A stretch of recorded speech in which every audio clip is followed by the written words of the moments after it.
right now, let's jump into introduction to our guests.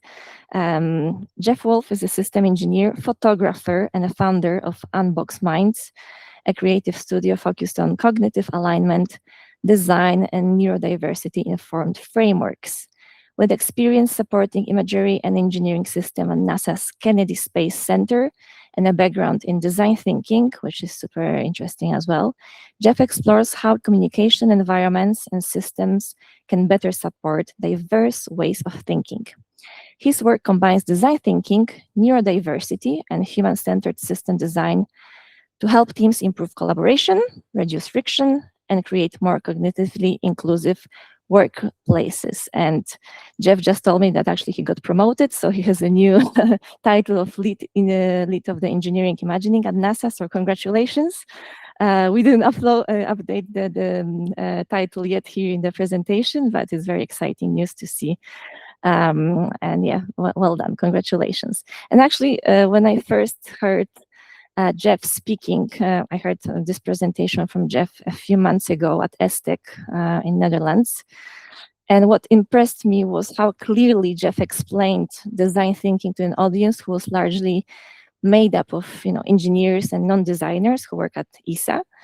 And many of us are designers, and we know what is design thinking, and we talk about it a lot, and we use it as a tool for innovation and problem solving.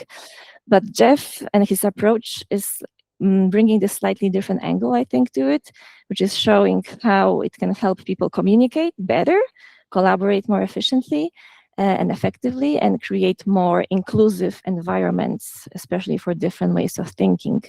And I think this is pretty refreshing, because actually, personally, as a person who spends a lot of time advocating for human-centered design in space sector, I found that this is refreshing and very practical perspective, and it should remind all of us that design thinking and design in general is not only about products and services, but above all, how we work together and collaborate as people. So I think this is why I'm particularly interested about this talk today. And yeah, thank you very much, Jeff, for joining us, and please welcome me.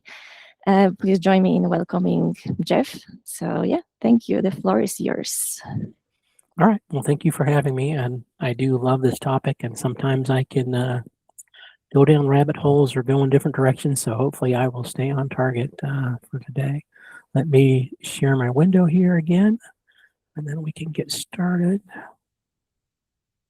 All right. Hopefully you can see that. Yep. Okay. So for me, looking at design, one of the things, a little bit about my background. So I was diagnosed with dyslexia when I was 6. So that, of course, throws a little bit of a curveball at you. So one of the things that I've struggled with my entire life is trying to communicate with people in ways, because I'm extremely visual mind, and I see things in different ways, and I would see things that other people didn't. So it was very challenging for me to communicate what I was seeing. And then when I became an engineer, I even had more problems, because I'm sitting in a room of multiple engineers from multiple areas, and it just seemed like I wasn't getting what I was trying to say across. And I would come home very frustrated sometimes and talk to my wife and say, why don't people see this? And it was just an ongoing conversation for many years. So what I started noticing was that I was using design thinking activities, but not in a very effective way. So I was like, I really need to learn more about this and start just understanding it better so I can communicate better, communicate my ideas and things to other people. So here, I didn't want to change. Let me see. There we go. So what this talk's basically about, it's going to have a little bit about neurodiversity and a little bit about, I would like to say, the struggles and challenges that exist within neurodiversity. And then I'm going to go in design thinking. And really, design thinking is not particularly focused at neurodivergent problems. It could be anybody and everybody. These improvements are across the board. It's not something that's designed for a specific person. It's sort of human-centered design that helps everybody. So that was sort of my approach to this, and how I want to be talking about it today. Well, first off, concept of neurodiversity. This started back in the 1990s. Judy Singer wrote a paper where she talked about neurodiversity being sort of the minds are like a rainforest. Every mind is very unique. They view things differently. They hear everything. I mean, all the senses, sight, touch, smell, everything is a little bit different for everybody. So we sort of have to understand that in order to go forward. So she specifically came out looking at autistic children and then sort of broadened things into ADHD, dyslexia, and other cognitive areas to help people. So that was the idea of neurodiversity. And one of the things that I like to show, I love the spiky profile. To me, this is one of the best ways of understanding the difference. So this came out in the 2020. And basically what it looks at skills and intellectual assessments that are done between what they call neurotypical people versus neurodivergent people.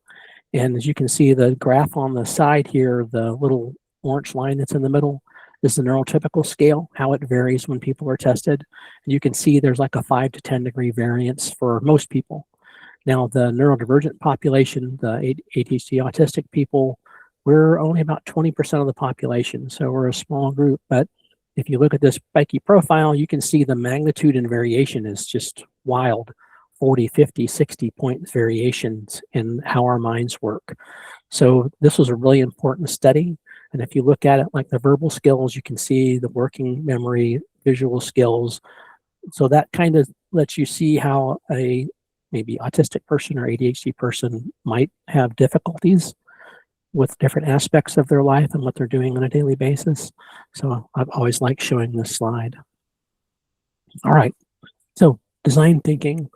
When I first started looking at design thinking, I sort of noticed that there were 3 schools. So you have a business process where design is used, you have an engineering process where design is used, and then you just clearly have a design, pure process where design thinking is used, and it can be applied across multiple fields. So to me, these are some definitions that I kind of came up with because design thinking can mean different things to different people. So it depends on who you talk to. I know during my time in school, I struggled with defining what design thinking was. I used to write something almost every other month, trying to just to come out with a good explanation of what design thinking is. So basically, it brings different minds and thinking styles together. It blends analytical rigor and creativity. It encourages cross-disciplinary collaboration, and it's very iterative in flows, so it's rapid refinement and moving through design processes. Now, I like to bring this up because I'm a history person, so in looking at design thinking, there was some initial writings of it in the 1920s, 1930s. Germany and England was where a lot of that was happening. And one of the things that I noticed, I like some of the code breaking dealing with Bletchley Park and things like that. So I was looking at how did Bletchley Park recruit the people? How did they get, brilliant minds like that to come together? And as I was going through it, looking at different things, they had what they looked at, these 5 areas here. So they spotted talent through personal networks like Turing, Welshman, Knox, people from universities. They did university-based recruitment. Cambridge and Oxford were their primary things. They even advertised, I don't know if you've seen the Imitation Game, where they put puzzles in the crossword, the newspapers in London, and they found people that way. But what's interesting is the organizers of Bletchley Park, they called them odd thinkers. They were looking for people that saw things differently. And that hit me. I was like, wow, to me, that was stunning. I'm kind of going, that is amazing to think about it. And also, too, they wanted people that could keep secrecy. But what Bletchley Park did was they were divided into different huts. And the people that ran Bletchley Park they would have a mathematician and a poet, a woodworker, a machinist. They would bring different minds together in these huts, and they would specifically mix them up so they could get different ideas from the people. So this was one of the earliest examples that you see of bringing the different minds together and how they work. And as they were extremely successful in breaking the Enigma machine codes and other codes during World War II. So I thought that was a great example of how bringing people together, diverse minds, diverse thinkers, and some of the design principles that they used, back in the late 1930s through World War II. Now, today, design thinking is important because the AI, with everything that's happening in the world, there's some very complex problems, and I know it's something I do. I tend to overcomplex things, so I have to kind of back out a little bit to try to make sure that I'm looking at the big picture, I'm aware of things. So design thinking kind of slows my mind down, and it helps me understand that. So traditional problem solving struggles with a lot of this because there's uncertainty, while design thinking, again, provides structure to things. And also, too, it helps teams with clarity, empathy, shared languages. It kind of brings everything together. So, and again, this is something I struggled with before going to school and working with it. Now, I found these 6 primary design methodologies online, and I kept looking to try to see which ones were the highest recommended and different things like that. Now, a lot of these, I'm hoping, I don't know, Alexandra, I do have a PDF of this, which you can share as well. So I'll just say that because there are links in this presentation.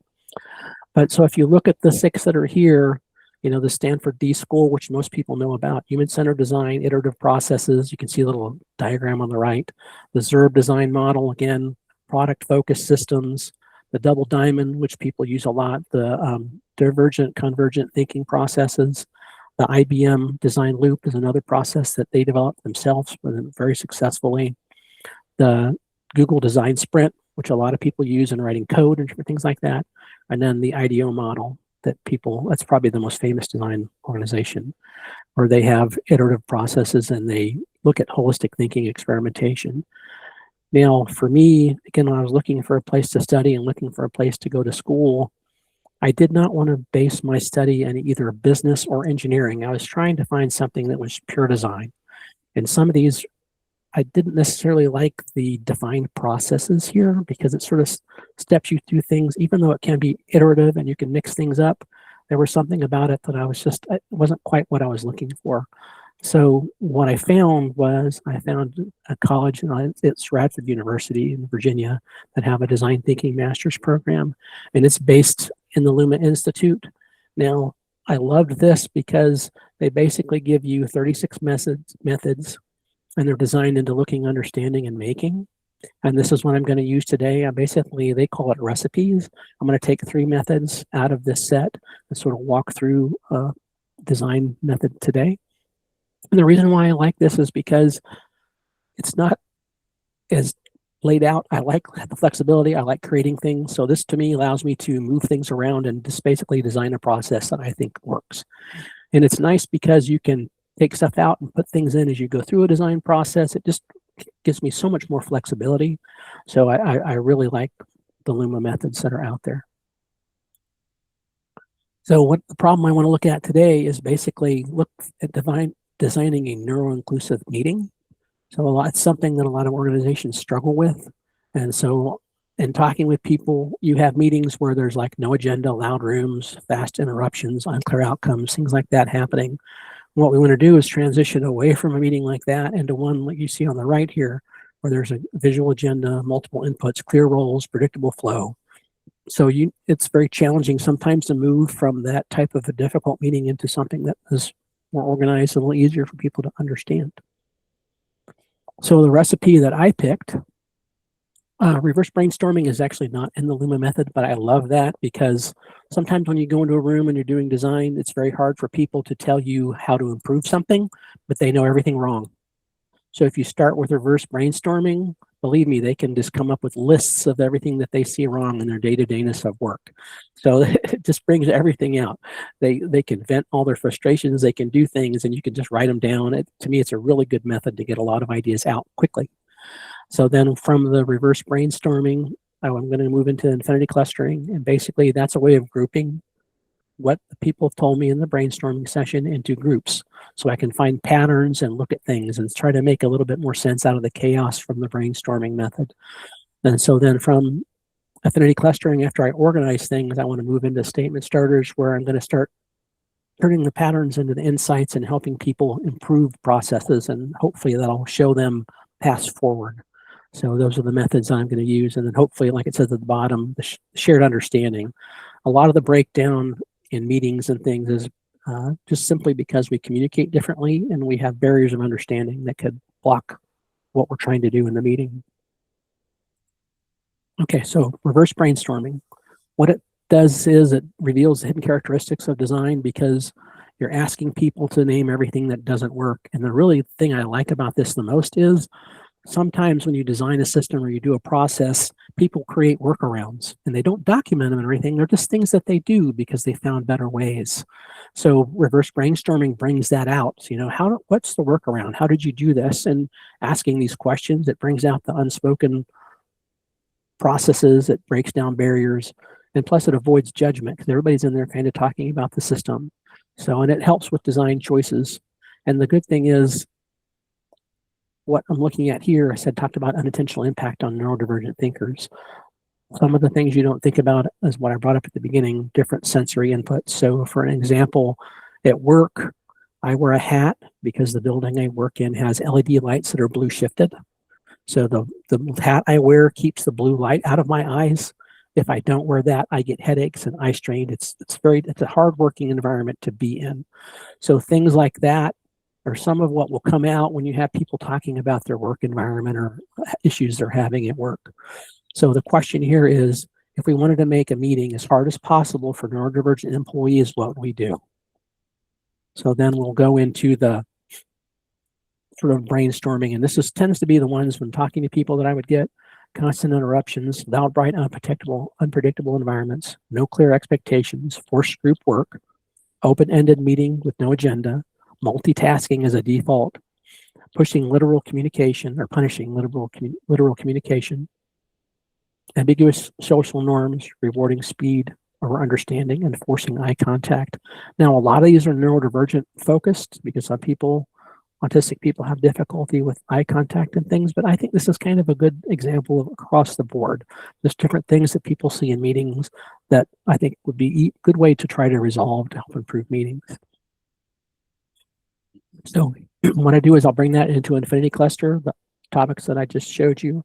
And that's sort of, when you do that, it depersonalizes it. You're taking the list, you're not assigning names, you're not assigning anything to it. You're just sort of looking at the categories, looking at the topics, how you can put these together and how they blend. Why does this topic belong here? Why does this topic belong there? It's a very creative process. So if you have people in the room doing it, a lot of times you'll just write it down on stickies, and you'll just pop sticky notes on the wall or on the whiteboard, whatever it is. So it just sort of helps, and they can have a really good conversation with this. So looking at the topics I just showed you, the clusters that I came up with are these right here. So I have sensory load, communication friction, information processing, emotional labor and masking, social navigation, workflow clarity, and psychological safety. These, again, were some of the primary ones that I found. Even in my thesis study, which I did on cross-neurotype communication, these were really high topics that people that took part in my study sort of emphasized. All right, so if I look at them and I break them down, so I look at agenda being vague, multiple voices, hard to interject, task unclear, masking, and post-meeting crash. So those are the 6 that I picked out. I'm trying to whittle this down a little bit because I have a lot of topics and things here, so I was going to sort of focus on certain things. And you can see that it shows related, like workflow clarity on the right. So you can see where those clusters came from and where the ideas came from. So then what I do is I transition into a positive aspect. I move to where I'm doing statement starters. So that's how might we, which you see that a lot in the large portion of design thinking videos and things that you see online. The how might we is a very popular process. So basically what you're trying to do is you're trying to turn the observations into clear shared insights, provide neutral, non-blaming language, reduce ambiguity, and support psychological safety. And also you're wanting the people to kind of align when they talk to each other. How might we do this? How might we do that? Now, I've seen this done where it's just people talking, having a conversation. I've also seen it done where people use sticky notes and they create their ideas and put them up on a wall. So there's a lot of flexibility with this process. There's a lot of things that you can do with it. So in looking at that, how might we? So I have a agenda that is vague. So I'm looking at workflow clarity. So I can provide a structured agenda with timing and outcomes, include decisions needed in type of tags. So input needed, informational only, share the materials in advance, some say 24 hours, some say 12. And also to highlight roles so that you know who the facilitator is, who's taking notes, timekeeper is, things like that. That really helps with meetings. So then looking at the multiple voices in the room, try to have one speaker at a time. You can raise hands if you're online, you do a little hand mark, or even you can do that even if you're in a room. So, and provide transparent and written summaries. And also try to reduce the interruptions and side conversations that happening, because that can be very distracting for people. So hard to interject, you feel unheard. So a good way of doing that is for the facilitator to go, okay, let's pause. Does anybody have something they haven't spoken about or something we'd like to add. Or you can do the 1 minute rounds like here where you say, okay, you've got a minute, go. What are your ideas? And just kind of go around the room. You can introduce chat-based input if you'd prefer that, and also asynchronous feedback, because a lot of times people can be in a meeting and they won't speak up. There'll be something that'll be blocking them, and they have ideas, but they just won't tell you in the meeting. So make sure that they have another option. If they want to email you after the meeting, if they don't want to put something in chat, something like that. That way you can gather as much input as you can. And that can be a stumbling block, particularly with online meetings. So that's just something to pay attention to there. So when the task is unclear, there's of course anxiety and confusion about it. So try to give action-based instructions. So if you send something 12 to 24 hours in advance, review the draft and identify 3 risks. Then they have something to work towards. And it's very explicit language. It's not implied. You're giving them precise instructions. That's another thing that neurodivergent people have a problem with. There's a lot of implied language when you communicate. So try to be very explicit. Give things like this where you say, here's the draft, I need 3 things from you. So try to communicate in a way where you have things defined well for them, everybody really. So you provide examples of what success looks like. You can rephrase assignments in writing at the end of the meeting if you want to. And also, what questions do you have? Instead, ask any questions, because again, that opens the room up a little more. And sometimes the more talkative, more aggressive people, when you say, what questions do you have? They tend to be the people that will give you answers. And when you're really looking for feedback in the entire room. So just don't necessarily look at the louder people. Cast your gaze around the room, try to see if you can get questions from people. Then you have everybody's participation at that point. Now, masking, to me, I know they talk about it a lot in the neurodivergent community, particularly with autistic people and ADHD people, but really it's something that a lot of people do. They have a work personality, they have a home personality. A lot of people do it, but sometimes it's not to the extent of an autistic person because they're trying to fit into social norms or business norms or something. So they can sometimes have difficulty with masking and they won't be themselves in a business or work environment. So you need to normalize the clarity requests. I ask a lot of questions that for some people may seem to be stupid, but I don't care. I just ask questions. I just throw things out there because I'm trying to understand things.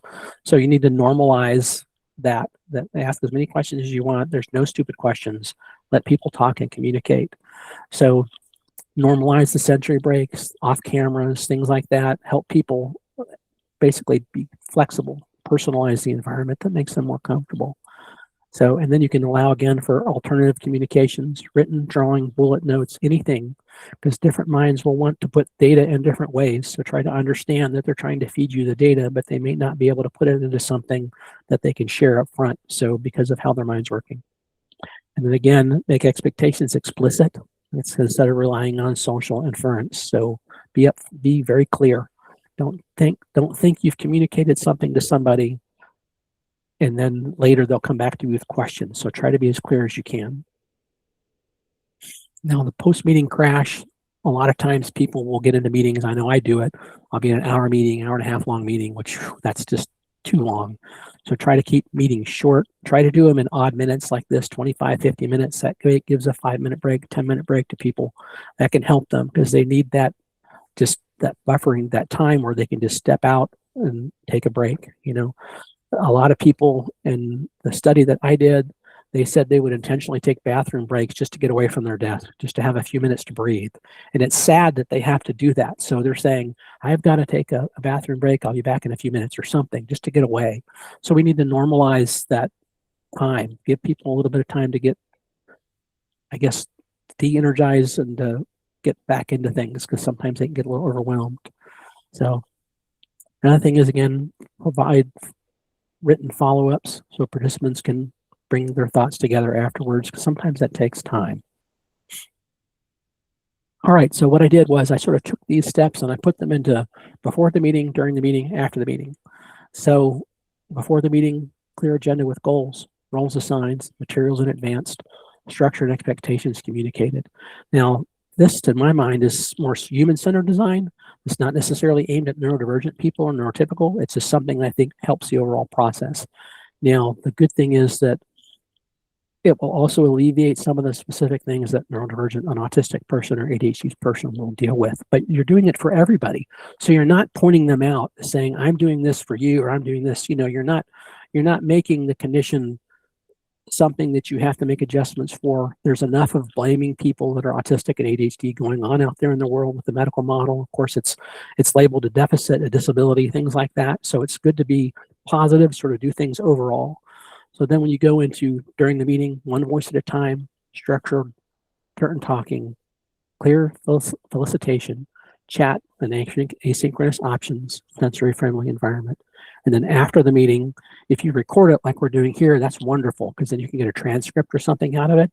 And someone that did not want to speak up in the meeting has the option to go back into the transcript and pick out things that they want and provide impact. So realize that people use those things. You may not think they do, but I see a lot of people that do. So you present clear tasks and assignments. You time to decompress, you give people between meetings, and also make sure you have that invitation to follow up. So at the end of the meeting, if you've recorded it and done the transcript, make sure that all that is available, and tell them that, okay, anytime you want, even though we may be moving on to another meeting or doing something else, that your feedback's welcome today, tomorrow, next week. Let them know that you're looking for feedback no matter when the time is, and give them the resources to go through that and understand that, okay? Oops, I went ahead of myself.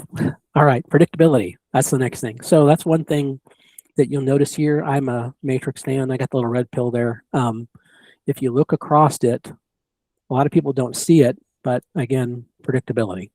That's the primary thing that people like. So if you provide structure, you provide the predictability that people need. Now, one of the things too is a lot of people don't think about is if you provide flexibility in work, that also provides structure. So how does flexibility provide structure? Well, it's like what you're seeing here. If you give people the options to choose things in this list, it helps them structure their input, output, things like that on their own. You're not forcing anything on them, and you're not implying anything on them. You're just going, okay, here's what I'm going to do. Take your options, see what fits you best, see how things go, and then they'll take what you give them and they'll create a productive environment for themselves. And that can be very challenging to do, that creative environment, but it really does pay off in the long run. So I'm going to skip the predictability, man. All right, so going back to what is design thinking. So I've been thinking about that. Actually, that's one question for many years. So the problem is it's not about how people think. So what happens is that the structure and the way things are shared have an unpredictable environment. So people sit there, and when they're in a meeting, they're asking these questions like you see here. Is it worth engaging fully, or should I just get through this? Do I need to stay guarded here? What can I say? What's expected of me? So when you have a structure or you're in a meeting where the environment is just not suitable for the communication process and not suitable for what you want, you have people that are talking in their own heads and they're not in the room. They're not present.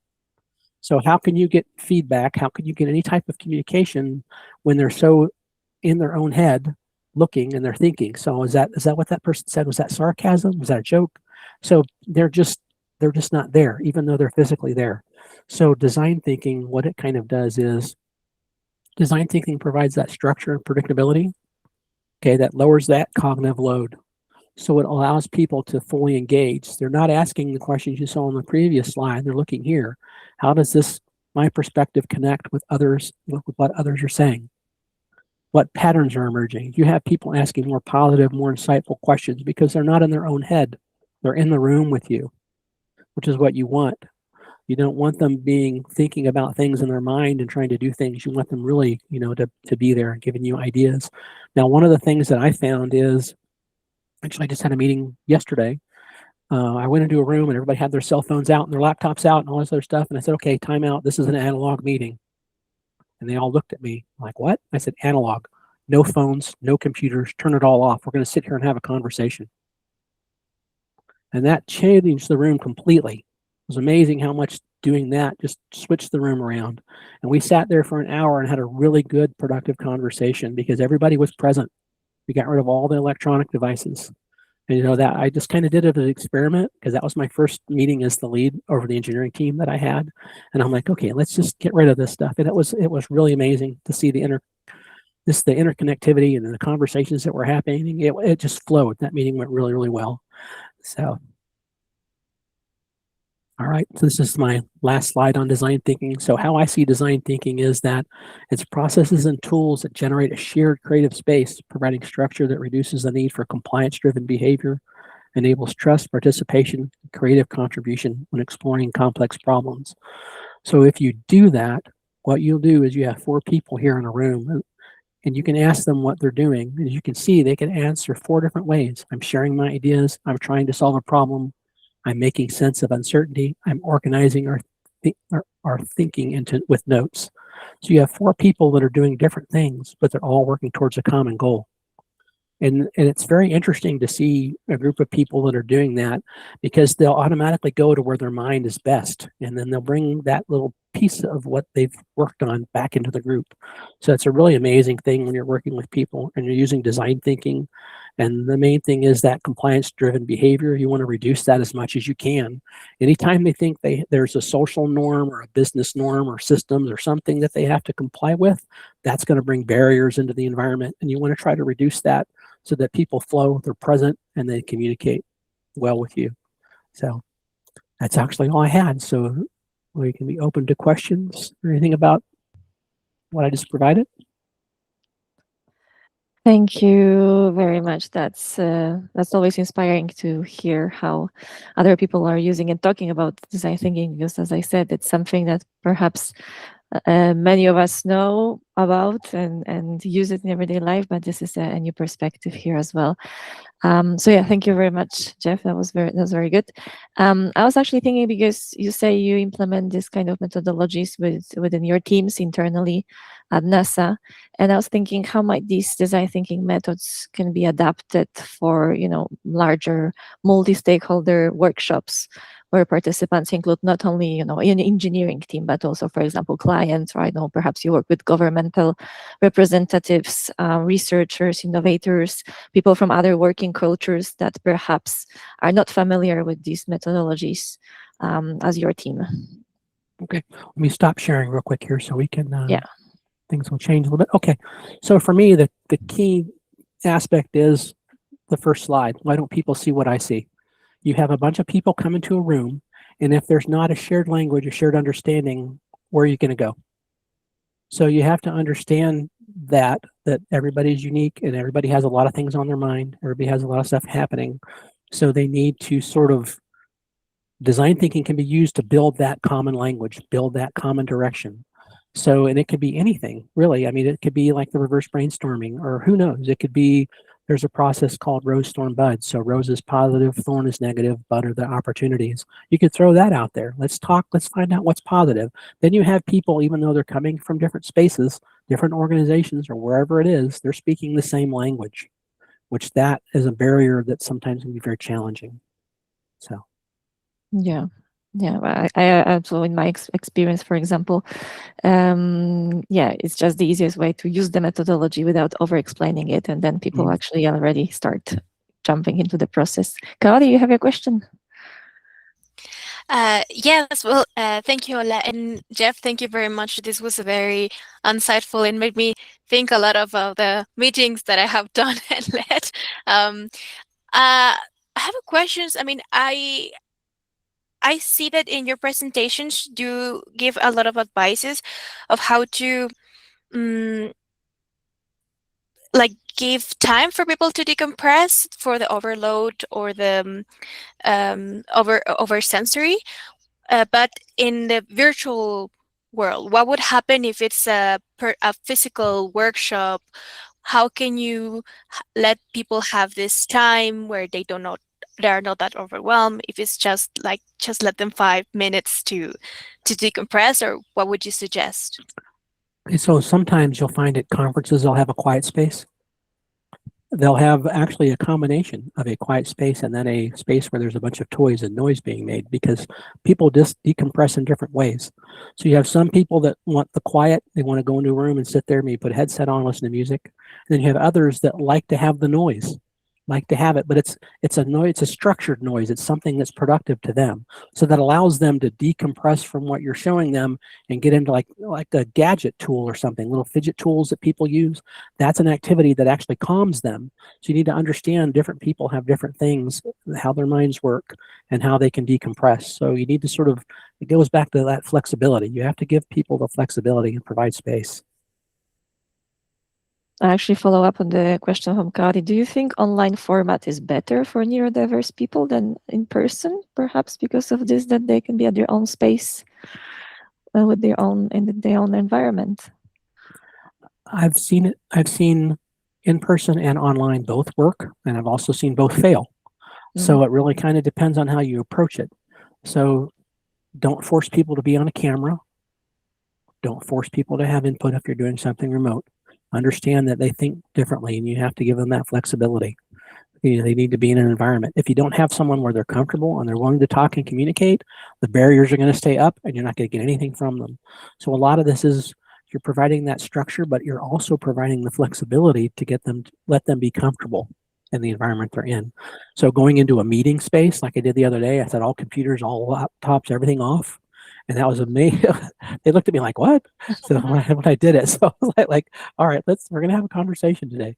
So, but it ended up being very positive, I mean, we sat there and it was a really good conversation and everybody came out of it. Now there were some neurodivergent people in the group. Let's see, there were like 8 people in the room and 4 of us were neurodivergent. I'm the only one that is out as being neurodivergent dyslexic. The other people were ADHD. So you're going to have people that won't identify themselves in meetings. And so how do you understand what they need if they don't do that? If they're not comfortable enough to identify as ADHD or as autistic or something like that, it makes it even more challenging. So you just have to provide that flexibility. I'm sorry I keep using that word, but that's really key. Let them create something that's comfortable for themselves and let them bring what they can bring to help you. Actually, you mentioned that 20% of the population is neurodiverse. Is that what you... the number? I think it's actually very that's high. Generally, yeah. But actually, in engineering, like where I work, it's over 40%. Yeah. Okay. It's much higher.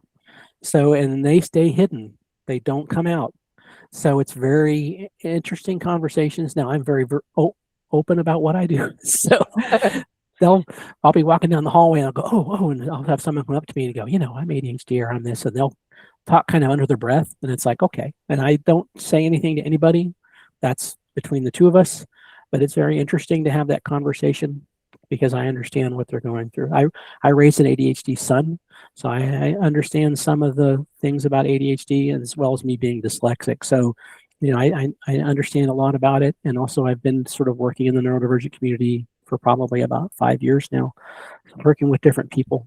And some of the frameworks I'm doing with Unbox Mindz, I'm trying to create kind of what you saw here, a little bit of flexibility, bring tools that help people. That's the key to me. No, I'm sorry, I rambled on. No, that's amazing. I was actually, well, you sort of answered that already in your presentation, but for people who are not, perhaps don't have this experience or sensitivity towards neurodiversity, especially in the workplace, for managers and people who are leading the meetings, what do you think are these early signs that you can tell in the room that a colleague or a team is struggling, or you need to change how you approach the meeting or the structure? For people who are perhaps this topic is new to them. Well, sometimes it's very challenging because of the masking that happens in the workplace. So you won't know because they'll come across, I hate to use the word normal, but I hate that word, but they'll come across to you in a way where they blend in with everybody else. Okay, so you won't know, but yet inside them they're struggling. So, and you just won't see it. But if you see someone clicking a pen, someone doing things, there's alternate things going on in their minds. And also too, if you see like lack of eye contact, certain things that neurodivergent people have problem with, that doesn't necessarily mean they are, but there's just certain things to understand. So I went to an event up at Embry-Riddle where there's a bunch of neurodivergent students there. And this one young man walked up to me and we were having a conversation and he was looking at my chin the whole time we were talking. So right there, I knew, I'm going, okay, he's probably mild autistic or something's going on here. So, and of course, it was an event that was aimed towards neurodivergent people. So that, gave me that. But then understanding that, and during the conversation, he said, I don't know if you've noticed, but I've been looking at your chin this whole time. But I was like, yeah, I did notice that. We had a really good conversation. I mean, we talked for 5 or 10 minutes. It's great to have the conversations with people. And it can be something that lowers the stress in the conversation and stuff too, if you can be very open with things, which is very helpful. So, but yeah, again, you have to realize that you may say something that people will only understand 1 or 2 words of. It's okay. If you imply things, the majority of neurodivergent people won't catch it. They'll be tagged on 1 word, and you're carrying on a whole sentence, and they're going, wait a minute, or a whole conversation, and they're going, well, wait a minute, he said this. And in their head, they've got that 1 word spinning around, and they're not paying attention to where you are. So you lost them immediately. So you have to just be very upfront and just talk, communicate like you would, don't try to use any type of implied meaning. Like I hate to say that, but sometimes, that's just one of the things that I think you'll get an email. I know, please return this document tomorrow with some comments. What the hell does that mean? What do you want? What do you, and they'll send you a 6 or 7 page document. Are you supposed to redline it? Are you supposed to, what, how? That's very open. And so for a person that's ADHD, depending on how that is, or autistic, or somebody, they'll look at that and that just drives them crazy. They won't even touch it. They'll be like, okay, I'm not this, or they'll send back an email, go, what do you mean? What am I supposed to do here? So try to make sure you really put things down so that they understand them. So, and I know did that answer your question? I went into different. Yeah, no, definitely. Okay. I can see we have a question from Shuttle Hugger.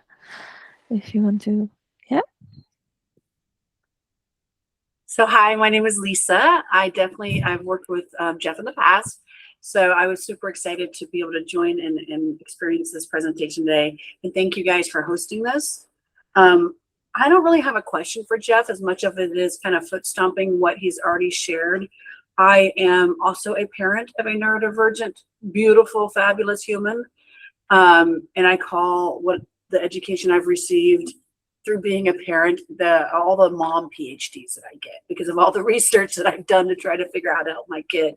But I also work HR, and the stuff that I've learned, the stuff that Jeff has shared with us today are things that I find in the workspace to be powerful. And I think Jeff said it already, like, this is good for everybody. Like, we might be talking about the neurodivergent community, but these are things that help all human beings. So it may, it's kind of like when ADA came out with the Americans with Disability Act, and they had to do all these cutouts for sidewalks and stuff like that.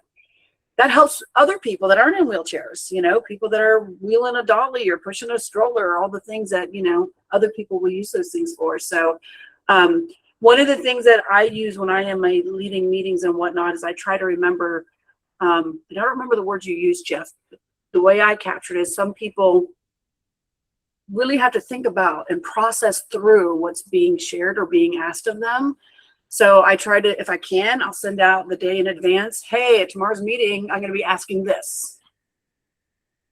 Then we go through the meeting. And then afterwards, I'll say, hey, let me know by such and such day if you have any follow-up thoughts, because I can't tell you how many times my own son will have a conversation, and literally 2 or 3 days later, he's like, hey, Mom, I wanted to tell you about the other thing the other day. And it's profound. And in the workspace, we're missing out because we, in the tempo of regular business, we don't have a way to capture those kinds of processing brains, and we're missing out on how to solve real world issues. So I just thank you all for hosting this, and Jeff for being such a leaning into this field and being a leader here. Thank you very much. Thanks, Lisa. Thank you very much. Actually, yeah, seeing that it's also successful how you are introducing this methods in your teams, I wanted to ask about your experience in engineering and space-related environments, because as you mentioned, in engineering, it's also this percentage of neurodiverse people is actually higher. So even at NASA Kennedy Space Center, what challenges have you seen introducing this approach to the team? Is it like, are they open to this approach? Is it something, you know, that was easy to introduce, or is it actually used across the organization right now, or is it just selected teams that are using this approach? It's not used. It's sort of across the agency, as I'd say. It's something that's very individual amongst the organizations. So for me, I try to educate the management team that I have. So make them aware of things, just to kind of say, okay, why don't we try this, or why don't we try that? So now that I'm in a lead position, I'm bringing this stuff into my meetings. There's just no one stopping me. So I'm just going to go forward with the way I want meetings to be. And like I said, the one I had yesterday, the first one was extremely productive. So I'm hoping that, you know, as we go forward, I mean, basically, the team that I have, they do all the high-speed imagery, all the OTV imagery, operational television, all that you see of the Artemis 2 launch, a lot of that imagery, that's the team that I'm now over. So I'm helping with all that type of imagery and things at Kennedy Space Center. So they're a young group of people, and they're very excited. They love their job. However, sometimes the bureaucracy above them can be very overwhelming. So I try to break down barriers, keep engineering tasks on schedule, and make sure things flow. And I try to be that buffer between the technical side and the management side. Again, there's a huge breakdown there. So I can describe a system to an engineer, and immediately I can see the light go over his head. He gets it. I walk into a manager or supervisor's office and I start talking about it. I lost them in the first few sentences. So that's a communication barrier there. And that doesn't have to do with neurodiversity or neurotypical. That's just a common thing in the business world. So, but by bringing in these tasks, how might we, clustering things that I bring in, you know, the rose thorn bud, different things. When I walk into a room, I can ask questions to bring that stuff out. So people understand. It's like, okay, well, what does he mean, or what? So again, it's going back to that common language, that common understanding, making sure that people communicate in a way others can understand. So breaking those barriers down and trying to make it very productive. Okay, do you have a question? Audie, you had your hand up. Yeah, sorry, I think I clicked twice. I completely agree with Lisa said. While I was hearing your presentation and seeing all the structure that you put into a meeting or to a workshop, I was like, damn, definitely, I would love a meeting like that. I will have a workshop like that. I need that. And it completely makes sense. It makes also things easier to communicate and to like that, leave that flexibility for everyone. But something that I noticed, I don't know if it's on purpose or if it's something that you have naturally, Jeff, but like the tone of your voice when you're explaining the meeting, it's very soft, it's very warm. And I would figure out that that's also has a different effect when one is listening and one is listening to a meeting. The tone of the voice, the tone of the way that you explain things. So as leading as a facilitator or as leading a conference, what would you suggest or recommend for that? The tone of the uses of like the voice, because sometimes we scream too much or we are so loud. Like, what would you suggest? I just try to present myself as someone who's knowledgeable. I try not to vary my tonality a lot because I have hearing loss myself. So I understand if I change frequencies and do things, it can be hard for people to keep up with me. So I try to keep my tone at one pace. I try not to be monotoned, but I try to present things in a way that everybody can understand. And I'll sometimes repeat things in different ways because I'll say them just slightly different, even though it may irritate some people. I tend to just sort of try to make sure I put my point across in a good tone, and sometimes I'll do it multiple times from different angles so that, again, I can try to break that misunderstanding, that little barrier that can be there. Okay, thank you. We have a question from Next Horizon.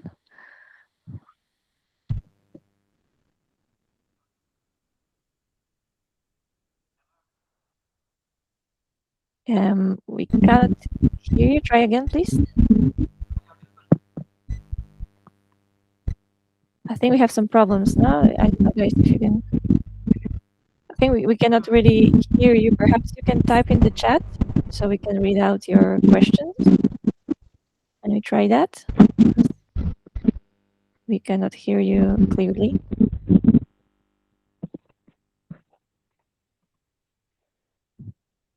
Yeah.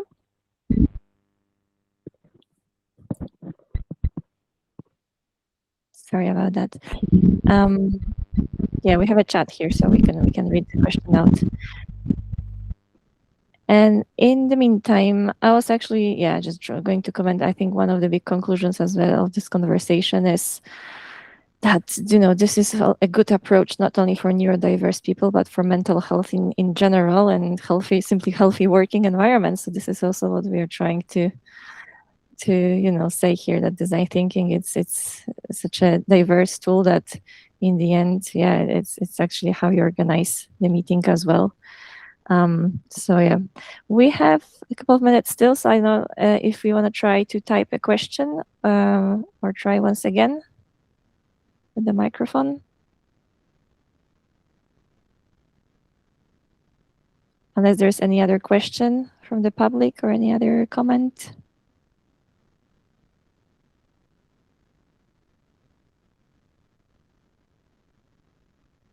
Maybe in the meantime, I'll also display, while we wait for the last question to come in, I will display the final slide. So if you like that talk, and if you want to know more about DiSC and how design and collaborative methodologies can be used in space, please follow us on our website, on our social media channels. We are active on LinkedIn. We have Instagram as well. We have articles on Medium, and we can continue the conversation as well in our WhatsApp group, which you can join here, and also fill in the membership form again, which is free. It just lets us get to know you a little bit better.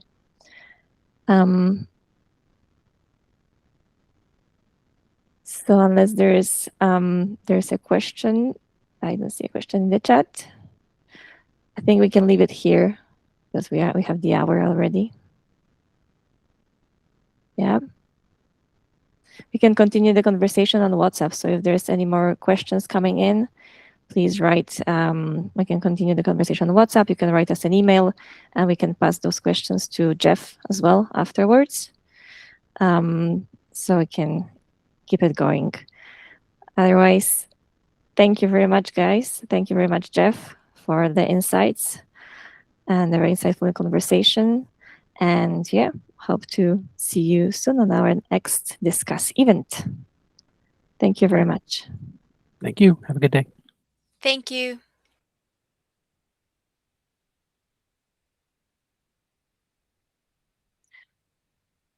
Oh, actually, we have the question coming in.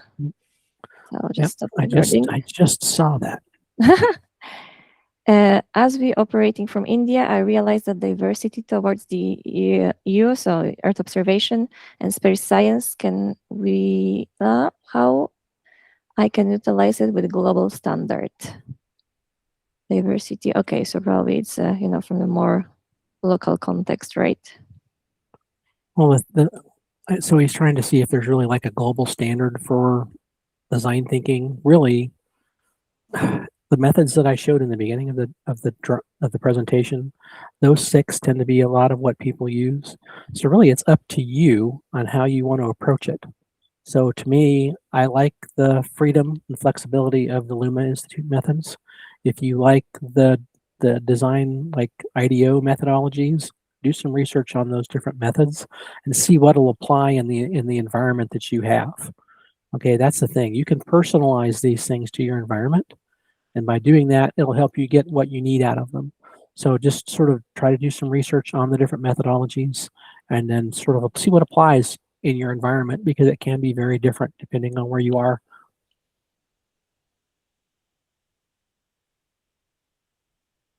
Hopefully that answered the question.